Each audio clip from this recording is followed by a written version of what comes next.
안녕하세요. 행복마을 이야기의 임효진입니다. 벌써 4월이 시작되었습니다.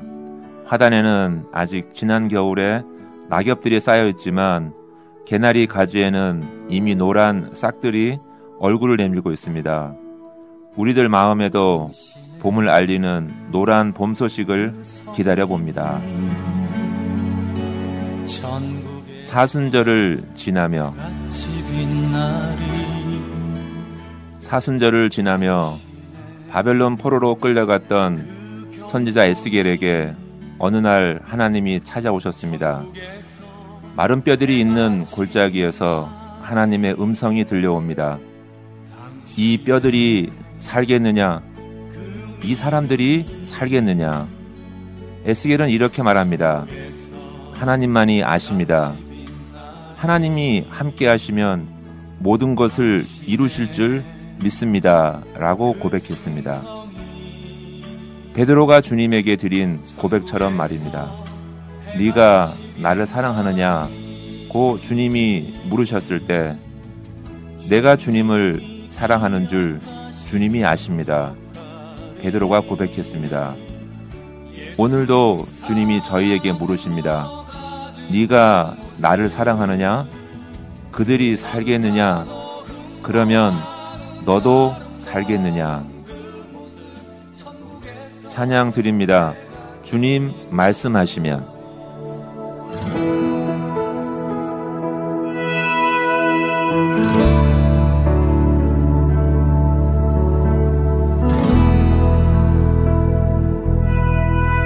주님 말씀하시면 내가 나가리다. 주님 뜻이 아니면 내가 멈춰서리다. 나의 가고 서는 것 주님 뜻에 있으니 오 주님 나를 이끄소서. 주님 말씀하시면 내가 나가리다. 주님 뜻이 아니면 내가 멈춰서리다. 나의 가고 서는 것 주님 뜻에 있으니 오 주님 나를 이끄소서.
주님 말씀하시면 내가 나가리다.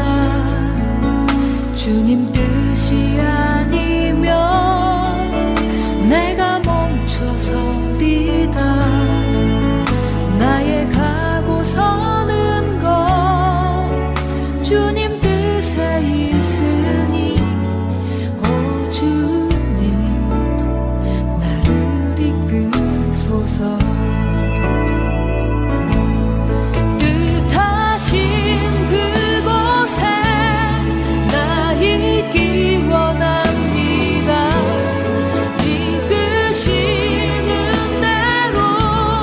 순종하며 살리니 연약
성도 이야기, 오집사님께서 전해주신 대한민국 응원의 메시지.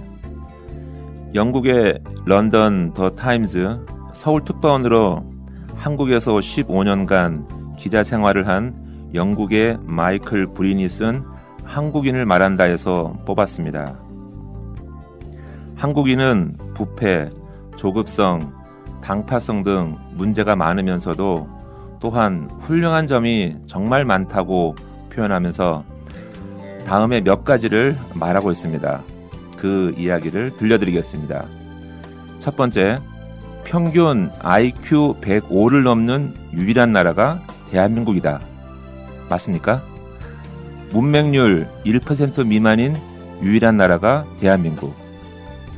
미국과 제대로 전쟁했을 때 3일 이상 버틸 수 있는 8개 나라 중 한 나라가 대한민국. 노약자 보호석이 있는 5나라 중 하나인 나라가 대한민국. 세계 2위 경제대국 일본을 발톱 사이에 때만큼도 안 여기는 나라가 대한민국. 음악 수준이 가장 빠르게 발전한 나라가 대한민국.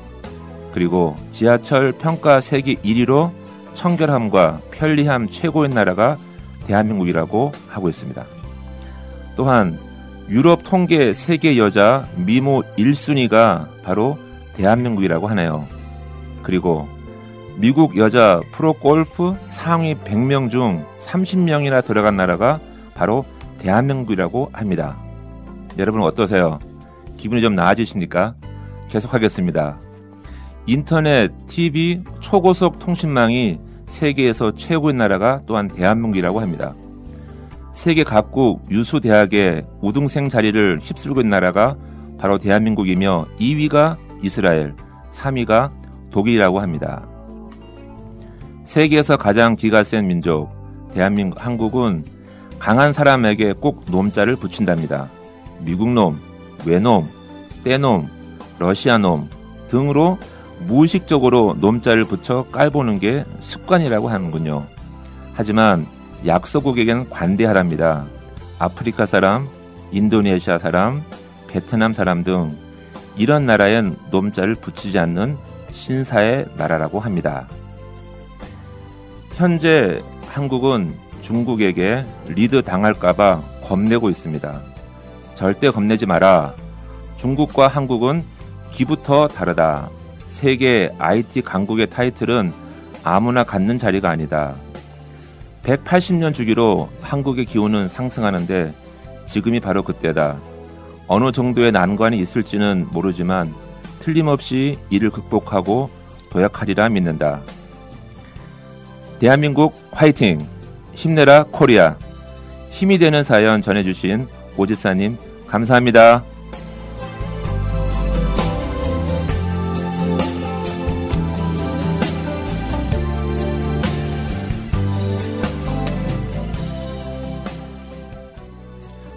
일곱별 이야기, 기독교 교육공동체 한국의 두레학교 이야기입니다.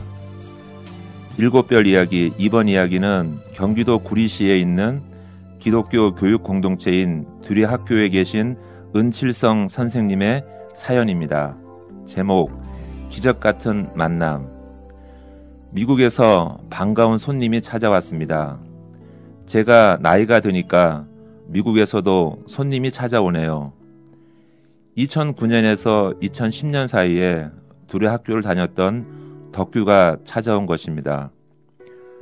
선교사 가정으로 미국에서 온 덕규와 동생 희수가 1년 반 정도 둘의 학교를 다녔습니다. 그 후 다시 미국으로 떠났고 덕규는 현재 일리노이 주립대에서 컴퓨터 공학을 전공하고 있답니다. 2010년 당시 둘의 학교에서는 8학년이 되면 중국 연변으로 한 달간 이동 배움을 다녀왔습니다. 기숙 생활을 하며 신앙훈련, 공부훈련, 관계훈련, 독서훈련, 체력훈련 등을 했지요. 북한과 가까운 지역이라 분단의 현실도 생각해보고 백두산에 올라 호연지기를 길렀습니다. 둘의 학교를 다녔던 친구들에게 어떤 게 가장 기억에 남느냐고 물어보면 다들 중국 이동 배움을 손꼽습니다. 둘의 학교의 1년 반의 짧은 시간이었지만 덕균의 가족에게는 의미 있는 시간이었나 봅니다. 한국을 떠난 지 6년 만에 처음 한국에 들어왔는데 사촌형 결혼식에 왔다고 했지만 실제로는 둘의 학교 친구들과 선생님들을 만나는 게 목적이었다고 하네요. 같은 반 남자 아이들은 군대를 가서 만나지 못했고 여자 아이들을 만났다고 합니다. 그리고 학교를 방문해서 이렇게 우리가 다시 만난 것입니다. 6년 만에 만났지만 우리는 마치 며칠 만에 만난 것처럼 자연스럽게 이야기를 나누었습니다. 덕규는 그때도 참 좋은 친구였는데 지금은 더욱 매력있게 자랐습니다. 그 당시에 제가 느낀 것은 아이의 신앙과 생활이 분리되지 않았다는 것이었습니다. 미국 문화가 기독교를 중심으로 형성되어서 그런지 삶의 방식이 하나님의 존재를 진짜 인식하는 것 같았고 자신이 믿고 생각하는 바대로 살려고 노력했던 것 같아요. 우리는 저녁을 먹고 차를 마시며 그동안의 삶과 현재의 고민을 나누었습니다. 저를 향하신 하나님의 뜻이 무엇일까 고민이 돼요, 선생님. 그래, 그건 선생님도 잘 몰라. 하지만 그렇다고 해서 우리가 대충 살아도 된다는 건 아니겠지? 그리고 하나님께서는 하나님 나라와 그 의를 구하는 것이 목표라 한다면 우리가 어떤 일을 선택해도 기뻐하시고 선하게 바꿔주실 거야. 우리가 선하기 때문이 아니라 하나님께서 선하시기 때문이지. 어쨌든지 있는 자리에서 힘들다고 도망하지 말고 최선을 다하다 보면 조금씩 길이 보이기 시작할 거야. 둘의 학교 학생들을 보면서 저는 기독교 교육의 힘으로 말미암아 그들의 가치관이 분명히 세워져 하나님의 사람으로 멋지게 자라서 후배들을 이끌어주는 모습을 꿈꾸고 있습니다. 덕규야, 먼 길을 찾아와줘서 고마워. 너 때문에 또 하나 좋은 추억을 만드는구나. 이런 기적과 같은 만남이 계속 이어졌으면 좋겠다. 다시 만날 때까지 안녕. 귀한 사연 보내주신 은칠성 선생님 감사합니다. 그리고 둘의 학교 친구들 화이팅!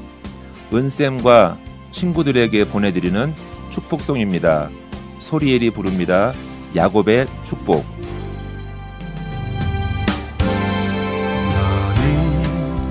너는 담장 너머로 뻗은 나무 가지에 푸른 열매처럼 하나님의 귀한 축복이 삶에 가득히 넘쳐날 거야. 너는 어떤 시련이 와도 능히 이겨낸 강한 발이 있어. 전능하신 하나님께서 너와 언제나 함께 하시니. 너는 하나님의 사랑, 아름다운 하나님의 사랑. 나는 널 위해 기도하며 내 길을 축복할 거야.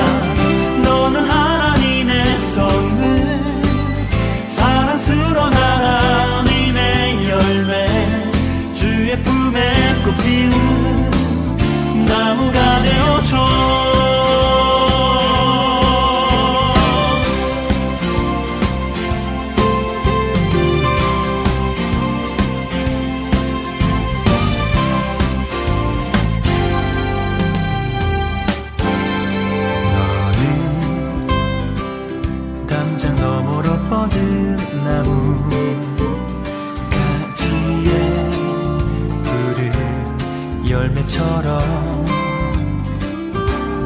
하나님의 귀한 축복이 삶에 가득히 넘쳐날 거야. 너는 어떤 시련이 와도 능히